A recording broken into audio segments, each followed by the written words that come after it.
بسم اللہ الرحمن الرحیم۔ محترم ناظرین السلام علیکم۔ آج کی ویڈیو نمازی اور شیطان کا واقعہ۔ ایک شخص اندھیری رات میں فجر کی نماز پڑھنے کے لیے گھر سے نکلا۔ اندھیرے کی وجہ سے اسے ٹھوکر لگ گئی اور وہ منہ کے بل کیچڑ میں گر گیا۔ کیچڑ سے اٹھ کر وہ گھر واپس آیا اور لباس تبدیل کر کے دوبارہ مسجد کی طرف چل دیا۔ ابھی چند قدم ہی چلا تھا کہ دوبارہ اسے ٹھوکر لگی اور وہ دوبارہ کیچڑ میں گر گیا۔ کیچڑ سے اٹھ کر وہ پھر دوبارہ اپنے گھر گیا، لباس بدلا اور مسجد جانے کے لیے دوبارہ گھر سے نکلا۔ جیسے ہی وہ اپنے گھر سے باہر نکلا تو اس کے دروازے پر اسے ایک شخص ملا جو اپنے ہاتھ میں روشن چراغ تھامے ہوئے تھا۔ چراغ والا شخص چپ چاپ نمازی کے آگے مسجد کی طرف چل دیا۔ اس مرتبہ چراغ کی روشنی میں نمازی کو مسجد پہنچنے میں کسی دشواری کا سامنا نہیں کرنا پڑا۔ وہ خیریت سے مسجد پہنچ گیا۔ مسجد کے دروازے پر پہنچ کر چراغ والا شخص رک گیا۔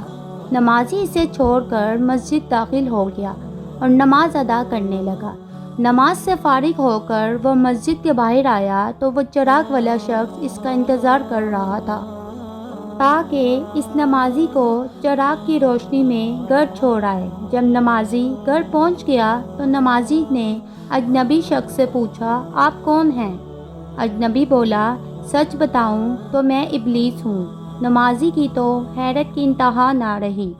اس اجنبی کی یہ بات سن کر نمازی سوچنے لگا، ابلیس شیطان کیسے مجھے مسجد تک چھوڑ سکتا ہے؟ اس کا کام تو لوگوں کو بہکانا ہے۔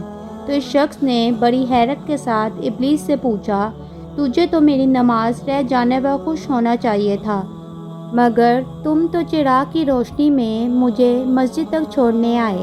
ابلیس نے جواب دیا کہ جب تمہیں پہلی ٹھوکر لگی اور تم لباس تبدیل کر کے مسجد کی طرف پلٹے تو اللہ تعالیٰ نے تیرے سارے گناہ معاف فرما دیے۔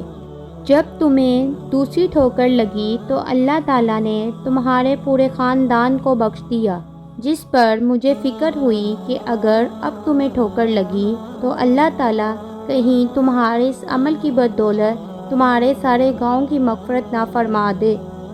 اس لیے میں چراغ لے کر آیا ہوں کہ تم بغیر گرے مسجد تک پہنچ جاؤ۔ اس شخص نے جیسے ہی یہ بات سنی تو اس نے اللہ تعالیٰ کی بارگاہ میں اپنا سر جھکا کر اللہ کا شکریہ ادا کیا۔ تو دوستو، یہ ہے ہمارے رب کی شان۔ سبحان اللہ۔